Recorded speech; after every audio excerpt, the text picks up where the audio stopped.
Evening. Tonight we're going to be chatting with Juanita, and we're going to be chatting about the 10 steps to overcoming fear.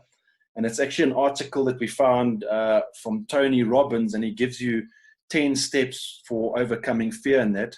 Juanita, how's it going? Good, thanks, and you, Quentin? All good.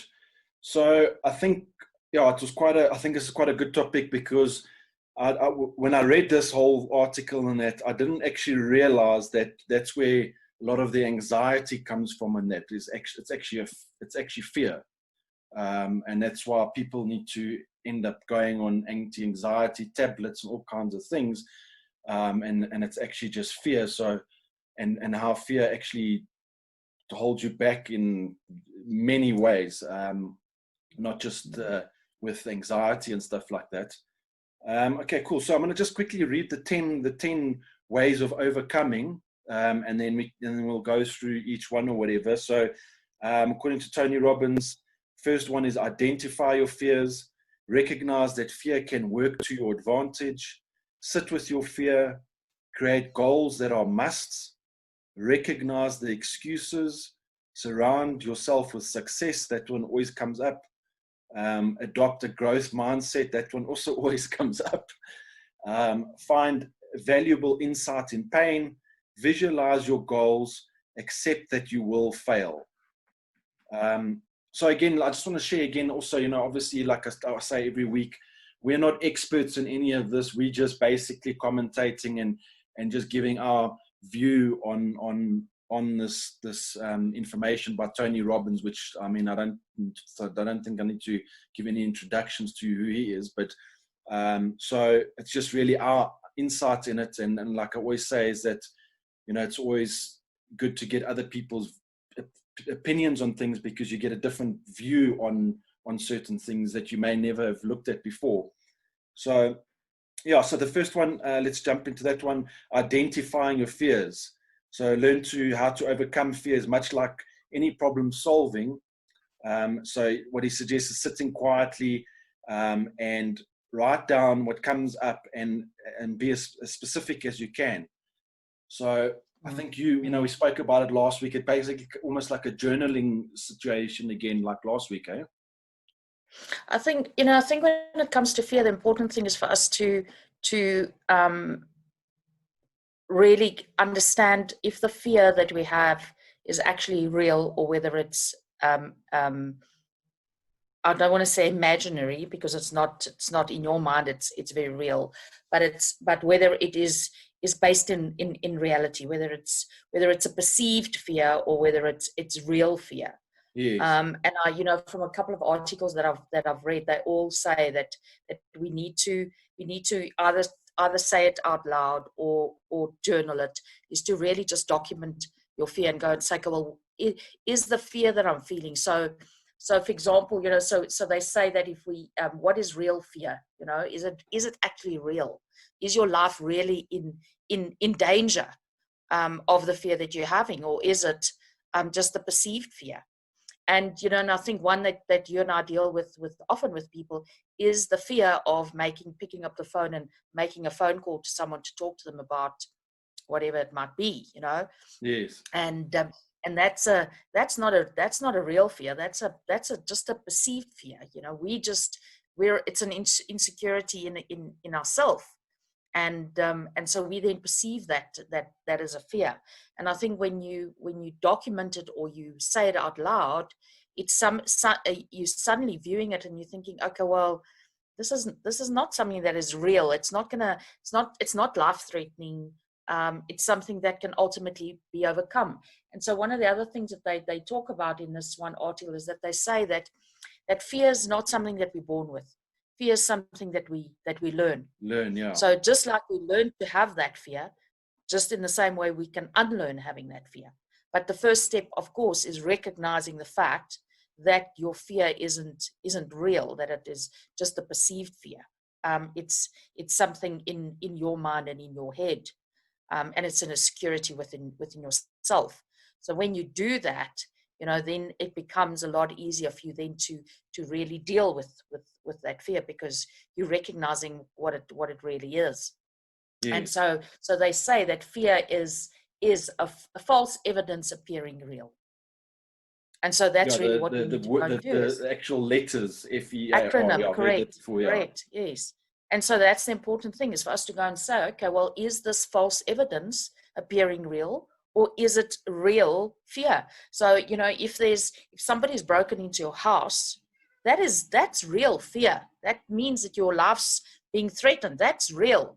But you know, when you situation, yeah. Exactly. And so that's the thing that we need to understand is what is my fear?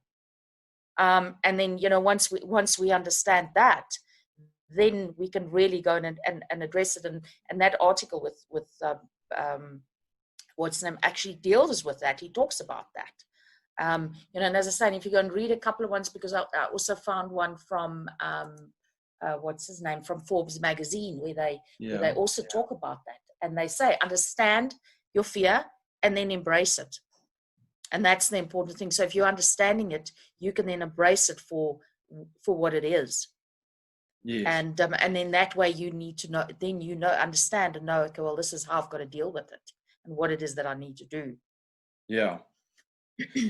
Yeah, so he basically says here also consider embracing a daily mindfulness meditation practice to gain greater clarity on what drives you, and you find your center, you'll be empowered and be able to confront those fears, because that's basically what it is identifying it as a start. Because a lot of times you might be feeling anxious about something or whatever, and you're not quite actually sure what it is until you actually think about it. Then it's like, it's because I'm scared of getting on stage or whatever, you know, whatever it is. It's 100%.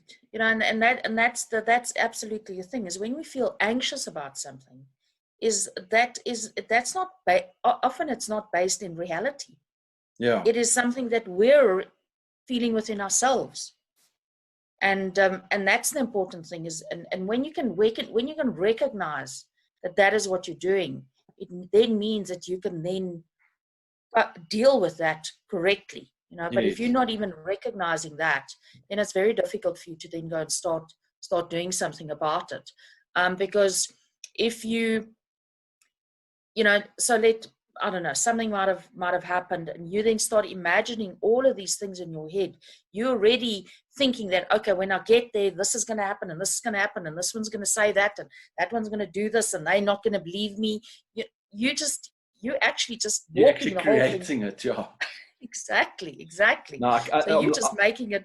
I'm laughing now because I now that you mentioned that, I think it's Mark Twain or one of those said that a lot of our problems, we create a lot of the problems that never actually never play out. You know. 100%. That's exactly what we do. And that is, you know, from a mindset perspective, Quentin, that's very important for us to be able to recognize that when we do it, because we do it every single day without even realizing, is that we're already imagining if something stressful is happening either at work or in your life, you're already imagining how that thing's going to play out and what's going to happen. And, you know, I mean, it's like, and I always use this example, you know, because as a golfer, a guy will stand on the tee box and he'll have this anxiety about this hole. And why is that? Because he says, every time I'm on this hole, I hit the ball in the water. And what happens? That's exactly what happens. Yeah. Because that's his fear, and that's his anxiety. And he actually ends up making it happen. Yes. And so the important thing is that we've got to flip that around. And if I remember correctly, I think he actually talks about that, is having to flip that around and view it. So you know, it's all about the psychology behind overcoming the fear, because that's what it is. It's in the psyche, it's in our minds. Cool. And then on to number 2, he says, well, I think we've sort of almost touched on it now, is recognizing that fear, he's saying recognizing that fear can actually work to your advantage.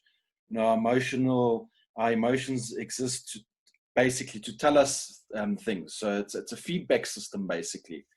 And when you feel fear, your soul's trying to tell you something. So listen. You know, if you Yes. feel overcome by stress or distracted by subtle but persistent anxiety, it's likely a subconscious fear that needs your attention. So that's an interesting thing also that I've heard before, is that it's actually, you know, these kind of things are feedback mechanisms. You know, it's not just there, just summer. You know, it's there for a reason. But that's exactly it. It is about recognizing the fact that it's there, and then going and unpacking and understanding why do I have that fear? What's the reason for it? And I think in my example with the golfer is that maybe once or twice that happened to him, and now what he's saying is that, well, every time on this hole that is what's happening, and he's just exacerbating it, and it starts perpetuating itself. Yes. And so that's why it's really important for us to go and understand the fear. Where does that come from? Because it is probably based on something. So maybe there's something deeper that needs to go and be unpacked and addressed. And the thing is that we're really good at hiding the things and putting the things that we don't want to deal with. Okay, well, I'll just put it here in a backpack. One day I'll deal with it. And the backpack starts getting quite heavy eventually. Exactly, correct. And then eventually we get to a point where we have to go and unpack those things, and we've got to go and confront those things. And so those things are based in some form of logic or something that's happened to you before. You know? And so he also says and so that's he says here, view the fear as a piece of information instead of a threat to your survival. When you use anxiety to your advantage, it can't ruin your life, basically. It's, I suppose, it's a control thing because it doesn't really have control again. Correct. And it's about understanding whether it's what the fear that I'm feeling, whether it's a logical fear or not. Yes. No, it's like a person's fear of spiders. Well, I suppose it's like the fear of anyone of heights, all of those things. Those fears aren't logical. Does it mean that you don't really feel them and you're really not scared of? No, that doesn't mean that. But the fact of the matter is that the fear is actually illogical. But it doesn't mean that it negates emotions that you're feeling about that at all. It's just about going and recognize the fact that you are feeling them and why you're feeling them, you know, and maybe something happened as a child or whatever the case might be, you know. You fell into a nest of spiders, and that's where it comes from. And that's why they say that our fear is a learned behavior. It's not something that we're born with. We're not born scared of spiders and scared of heights. Something triggers that. And that's the unpacking and the important thing. All right, cool. And then the next one, sit with your fear. I think these first few are all sort of basically recognizing, acknowledging, facing. So, you know, what he suggests here, there are times for action and times for reflection. And acting too quickly to overcome your fear can lead to behaviors that do more harm. I'm just laughing because I can relate. More harm than good, like reaching for a drink, indulging in comfort food, or even repressing the feelings entirely, which is, I think, sometimes even worse. We're just trying to ignore it completely. So next time you feel fearful, try something new. Do nothing. Sit with your fear for a few minutes. Think about it. What is the root cause? What is the story you tell yourself about why you can't overcome this fear? So it's, again, asking yourself questions. You know, they always say that if you speak to yourself, there's something wrong with you, but it's actually quite a healthy habit to sit and talk to yourself. It is. I just find when I talk to myself, it clarifies it for myself in my mind, because I'm voicing it out loud, and then I don't have to think, okay, well, I can't tell anyone this. I can just tell it to myself, and that's okay. It's okay. It's when you start answering yourself, then you've got a problem. No, but it's basic. It's self-talk. It's self-talk, and that's a legit thing. We do it all day. That's why sometimes we self-talk negatively, and that's when you in your subconscious going, oh, I can't do this and whatever, and that you're doing it whether you can't help it. It's a natural thing that you do is self-talk. So. Exactly. And as I say, for me, it's just when I say it out loud, I get clarity around it. And often when I say it out loud, and then when I say it, I think, okay, well, that doesn't sound nearly as bad or as terrible or as whatever I imagined in my head. Yes. Because when we imagine it in our head, we are really blowing it completely out of proportion. And then when you speak it out loud and say it out loud, it's like, okay, well, I've said it. It's out there now. And so what's the big deal? And I mean, that's simplifying it, of course, because I don't think it's always that as simple as that. Yes. But for me, is I just find that works is when I say it out loud, it just puts it into a different light, and I can view it differently, and I can have a far more realistic approach around it because I've verbalized it. Yes. And then I think that's where the writing comes in as well. Is so if you can verbalize it and you can see it, it then gives you greater context of what that fear is all about and how you need to approach it and deal with it. Yeah. And whether it's real or perceived. And then point number 4, next thing is create goals that are must. It's quite a long passage here in that, but basically the first steps in overcoming fear is identifying whether or not you're creating or compelling, whether or not you're creating a compelling goal. If you accomplish this, you will feel fulfilled. Conversely, if you don't accomplish this, will you be lost? Dig deeper into the goal. What is the ideal outcome? Consider what your life will look like if you don't achieve this outcome and compare it. I don't know if I'm making any sense because I'm sort of reading between the lines here. But basically, he also says that, create goals that are a must. I think also when you do that and you do achieve whatever, you basically knock off little things. If you feel scared about this thing, do the small steps, because all of a sudden the big thing, it doesn't seem like such a massive thing anymore. When you do nothing. And I think what he's saying as well is if you're going and you going and saying, okay, well, if that thing that I'm scared of, if that didn't happen, or if I failed at it, how would that impact my life? Am I going to die? Yeah, correct. Would it be a life or death situation? Yes. Is it such a terrible thing? I went through a period where I was worried about finances and debt and everything else, and and I had to go through a thing where I'd literally have to say, okay, well, worst case scenario, let's say I lose my job or whatever the case might be, or I don't have an income. What is the worst case? The worst case scenario is that I had to sell my house. By selling my house, I could then pay off all the debt that I had. And so then when I looked at it like that, I thought, okay, well, would it be ideal for me to sell my house and do that? No, but that would be the worst case scenario for me. It wouldn't be a life and death situation. And that just made me cope with the stress around that a lot better. And none of those things ever happened. I never had to do it. But for me, it was just to go and say, okay, well, that would be the worst case scenario for me in that instance.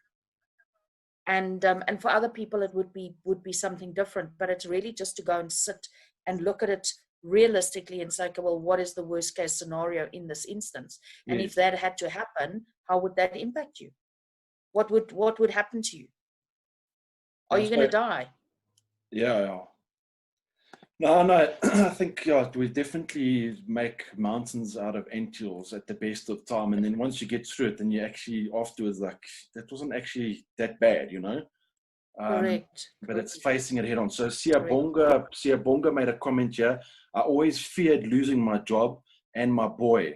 I got fired too many times up until I started my own business. So you are right when you say listen to your fear. So yeah. Thanks for that feedback there. Absolutely. And that's why I say, just it doesn't mean that the fear is not real. It's real to you. And like you say, the fear of losing your children. But the reality is that we also can't be living in that fear all the time, because then you're no longer living in the moment. You're not really enjoying the time and the moments that you have, because those things can really happen. But how are you going to how are you going to now prevent any of that happening? Is that something that's ultimately in your control? What is in your control is to live in the here and the now. So that's the important thing, is that we enjoy where we now, because those things that if worrying about your children and losing your children is a fear, I think, that all parents have. Yes. But is it something that I can prevent happening? No. So therefore, I've got to just make the most with the time that I have with them, and really appreciate what I have with them. And that may never even happen. Yeah. That's the big thing, I think, about fears, that often the fears are we imagining them, and then they never actually even happen. And we're so stressed over it that we actually make ourselves sick. Yeah. I think if I just read that message now again from Siyabonga, I think what he's saying there is that he managed to basically, if I read that properly, he managed to basically take his fears and drive him. So when he said, and channel it, that's the thing. He turned it into a positive there, basically, and got him, to go open a business and that kind of thing's not easy. So I definitely used it to drive himself, basically. Correct, and I think that's what Tony's trying to say, is we'll take that fear and channel it into something positive that's going to give you a positive result, rather than focusing on the negative all the time. It's okay, so well, how can I turn this fear into something that I'm in control of, where I'm determining my own destiny? Yeah. Okay, cool. The next one, recognize the excuses. And I think that's a massive one we all do, is make excuses. Fear makes you put things off. So, and that's so true when I can relate to this so badly. I'm really tired. I have other stuff to do. It's a dumb idea anyway. These excuses probably sound familiar, don't they? Yeah. You've probably said this after. So, Quentin, what's that? There's a lady that you follow, and I can't remember her name now. Gosh, I was actually just watched a video of hers yesterday. Gosh, I can't think of her name now. Oh my gosh. Anyway, she's got the exercise where she talks about where your fear actually paralyzes you, and then don't end up doing anything. And she's got that thing where you count down. Oh, the 5 second. So you recognize what your fear. That's at the 5 second rule, and within 5 seconds you've got to go and do it without thinking about it, so that it doesn't paralyze you. What's her name now? I think her surname's actually Robbins, funny enough. It's something Robbins or whatever. I'll try and find it now.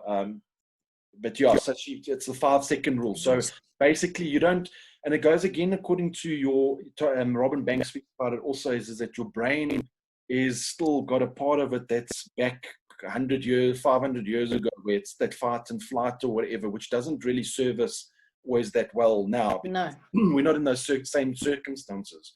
So with that, Mel Robbins is the... That's it. Good, that's it. Yeah. That's it. Yeah. And that's actually great.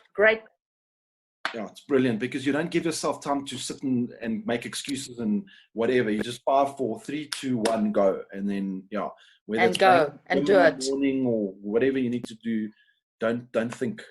Yeah. No, it's a brilliant. That's it. That's it. Yeah, and I think that's quite good. Yeah, but like you're saying now, because when you got that, you don't have time to sit and think about, I'm too tired. If you just go 5, 4, 3, 2, 1 and go, then there's no, you don't have time to sit and come up with the excuses and that.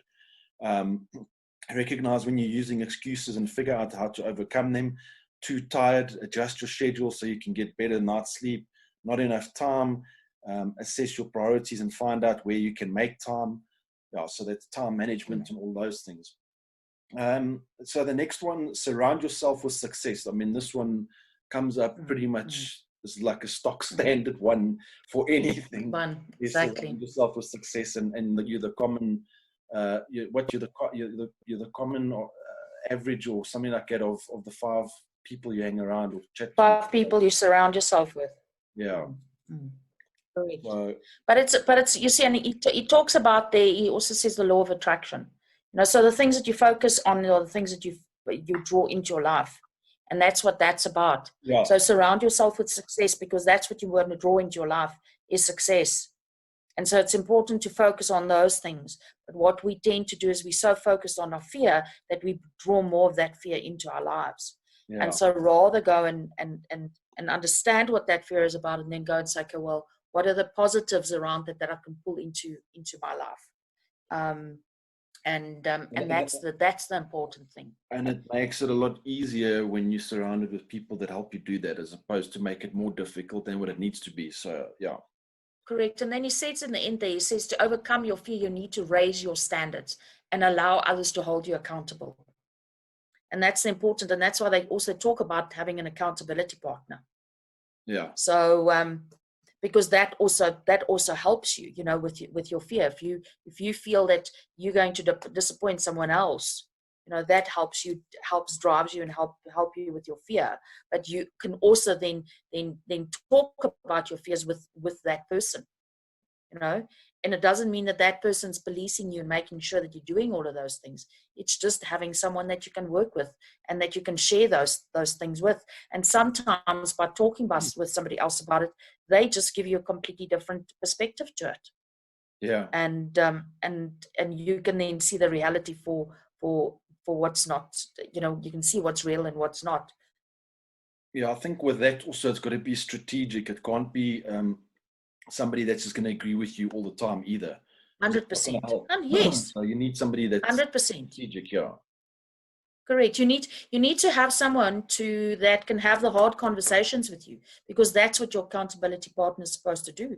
Your accountability partner is not going to help you if they always agree with you. Yeah. Your accountability partner needs to have the tough conversations with you and say to you, well, do you really think what you're feeling now at the moment is steeped in reality? Do you really think that? Because that's not their job. Their job's not to make you feel good.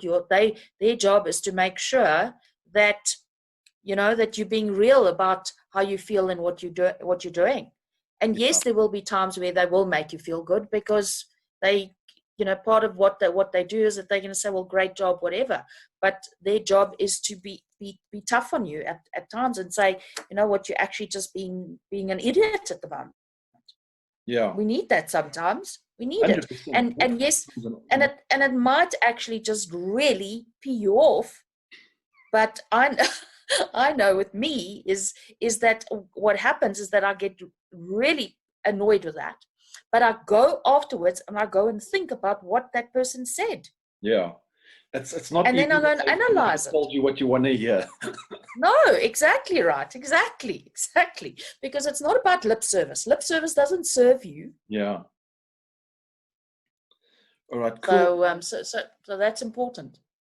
And then again, this one also always comes up. Stock standard: adopt a growth mindset. When you're afraid, you tend to stay in one place. What if you make a mistake? What if you fail? Blah blah. You start to believe you can't progress. On one of the most powerful tips to overcome fear and anxiety is to adopt a growth mindset. And one thing I want to add there is that's not a destination thing, if I can say it like that. It's not a thing of, if I do this, then I've arrived and that's it. That is just an ongoing daily thing that you chip away at forever. It's not a thing that, okay, now I've arrived.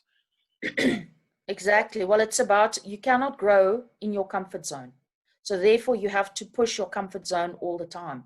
So when you get to a point where you're feeling comfortable, okay, you now have to start pushing the envelope of that, because that is when you really start growing. So when you're feeling uncomfortable with things, you are growing as a person and developing as a person. And that's where the growth mindset comes from. Is about continually growing and testing that. And that's exactly what you're talking about. Just because you felt uncomfortable and now you're in the space where you're feeling comfortable with it again, it means that you're now having to take the next step that makes you feel uncomfortable in order for you to grow and get better.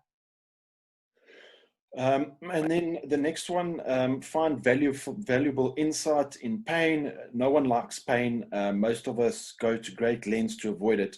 But pain is a profound teacher. Yeah, I think we can all agree to that one. If you accept that your life and your efforts to achieve your goals will be painful at times, painful experiences become opportunities for growth. So again, that's just it's the way you view things becomes important, because then you have a different perception of things, which is a different reality at the end of the day. Everyone experiences hardships in life, so it doesn't matter whether whether your setbacks are personal or professional. What matters is as the lessons you take from those experiences and how you apply them to your future. So that's again also one of those things. If the same thing's happening, you got to start asking yourself, what is the lesson that I haven't learned yet? That's it. Not That's always, it. but a lot of the time. Absolutely. Yeah. No. And it's also, if something bad's happened, is to then go and say, okay, well, what is the lesson that I need to learn in this situation? And sometimes it's really, really tough, because the lesson that you or the experience that you've had is incredibly emotional experience. So it's not always possible to do that. But it doesn't mean that you mustn't feel those emotions. You need to go and feel those emotions. But then afterwards is to then go and say, okay, well, what is it that I can learn from this? And I just, just from personal experience for myself, is that I've unfortunately lost my mom, my dad, my sister in various situations. But the thing is that I could have gone and sat in the corner and felt sorry for myself. But I realized that in the circumstances that life's going to carry on. Yes. Whether this is happening with me or not, tomorrow the sun's going to come up, and I have to, and life is going to carry on. So I have a choice at that moment to say, well, okay, well, how am I going to deal with this? Am I going to allow this to completely define who I am and emotionally consume me and destroy my life? Or am I going to say, okay, well, feel the emotion, deal with the emotion, because the loss is enormous. But what happens tomorrow or the day after, the week after? What am I going to do then? How am I going to deal with it? And that actually helped me a lot with my with the emotion and the loss, is the fact that I recognized and realized is that by going and sitting in the corner and feeling sorry for myself, it's not going to make my life better. In fact, it's going to make my life worse. So I've got to realize that tomorrow I'm going to have to get up, and I'm going to have to dust myself off, and I'm going to have to embrace life, and I'm going to have to continue with life. And that very thing is what kept me going. For other people, it will be other things, but it was a tough thing. It was really tough. And so we have to do those things. But for me, it was recognizing the fact that I had a choice. I had to make a decision, and which one was it? Was it the one that I was going to embrace life and accept that this has happened to me, and how am I going to deal with it? Yeah. And that really, Quentin, those moments really shaped who I am as a person today. So I learned a lot from that, even though I wouldn't wish that on anyone.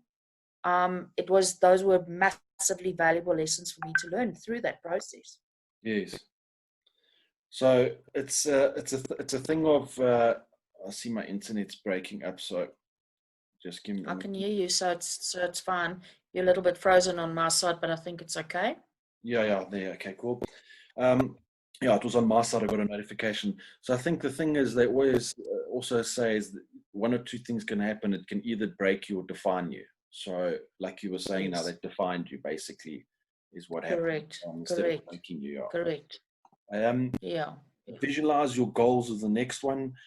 You've done the mental work, identifying the real reasons you're holding yourself back, determining your must-haves in life. But overcoming fear requires that you practice these habits daily, and that's a key thing. So that it leads to true action.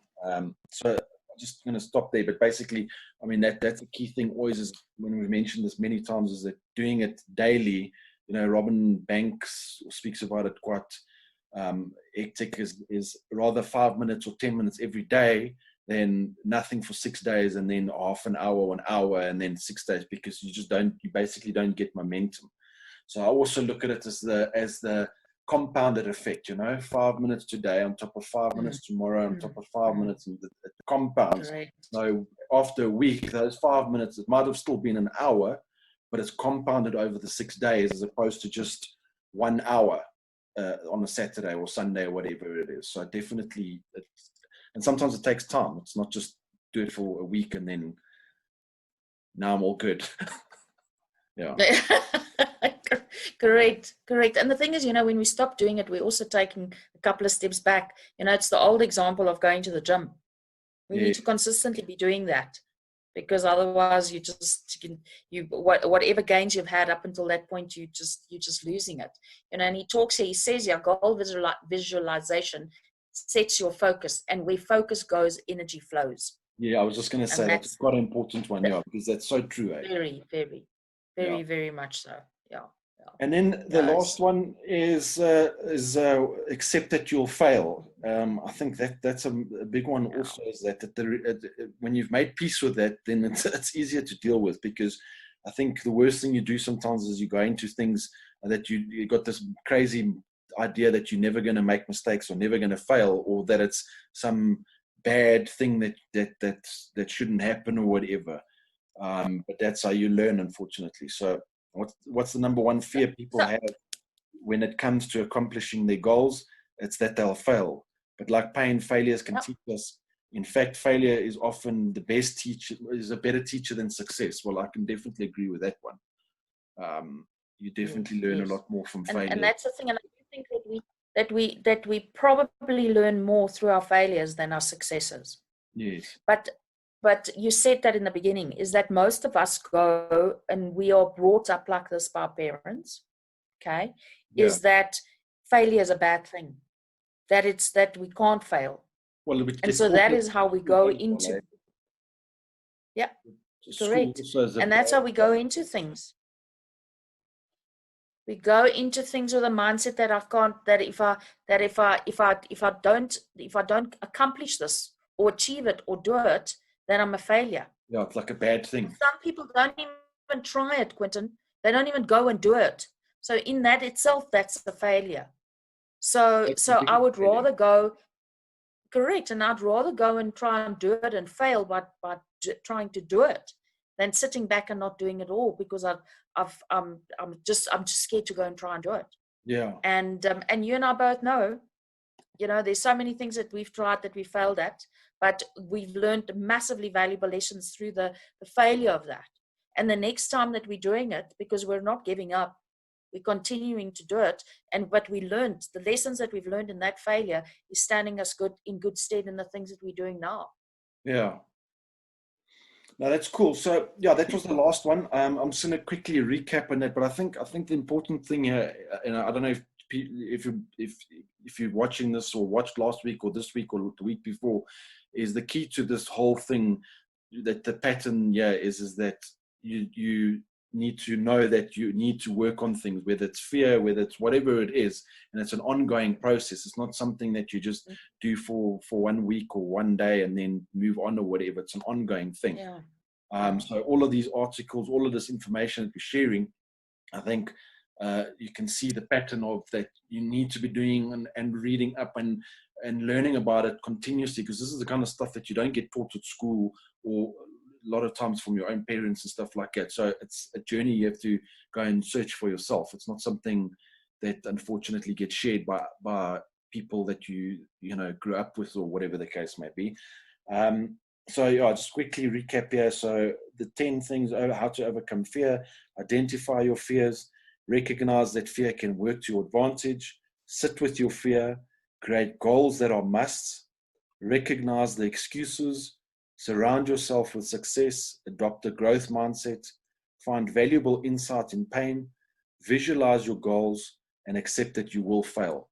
So I don't know if there's anything else that you want to add in closing there, or for me, bottom line is, Quentin, is that we need to, just like we exercise every other muscle in our body, or we're supposed to do that, we need to exercise the one muscle that we always neglect, and that's our brain. Yes. And what Tony talks about is how we're exercising our brain and how we think about stuff, our mindset around things, and because this is where we make and break things, is in this muscle between our ears. And that's really important. And by by reading and understanding these things, that's what we're doing. And I think that for me, the last point is that accepting the fact that we're going to fail is really important. None of us go into something with the objective of wanting to fail. Yes. Definitely not. But it's okay if you've given it your everything. It's okay for us to fail. Yes. It's understanding that. All right, cool. So if you're watching this now on Juanita's page, please share or make comments there. Give us a like if you've got some value out of it. If you're seeing it on my page or on YouTube or wherever you're watching this, do the same. Give us a like. Give us some feedback with things that you agree with, maybe you don't agree with. But yeah, give us some feedback and tell us if you got any value out of this, and share the love, basically. Yeah. So that's it for this week, and yeah, we'll do this again next week, Sunday, same time. Super. Thanks, Quentin. Enjoy your evening. Thanks, you too.